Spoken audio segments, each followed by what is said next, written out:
ચલો બાળકો, આજે આપણે શીખવાના છીએ આકાર.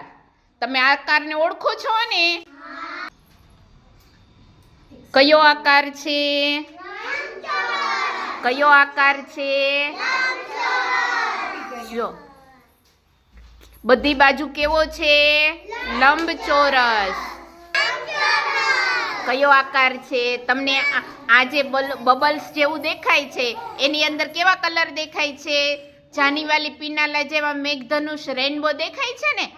આ દેખાય છે ને ડિઝાઇન વચ્ચે જો એક કેવી બધી બાજુ કેવું થયું છે? કેવો આકાર છે? કયો આકાર છે બેટા? રેક્ટેંગલ.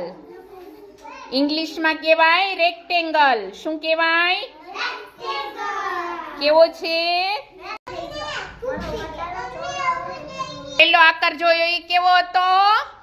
લંબચોરસ. અને હવે આપણે જોજો કયો બાર નીકળે છે. જો બધા કયો નીકળે છે બાર?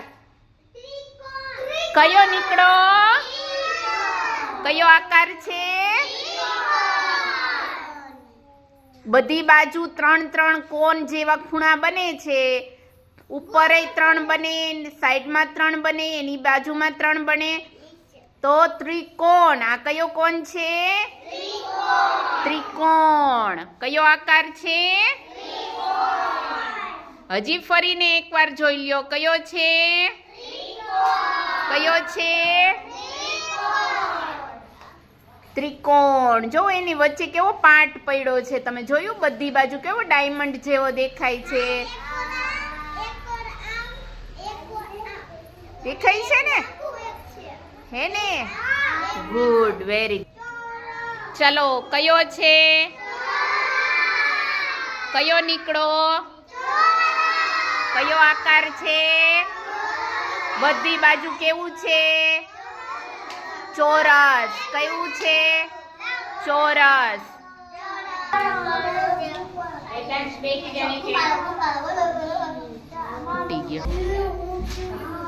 કયો બન્યો?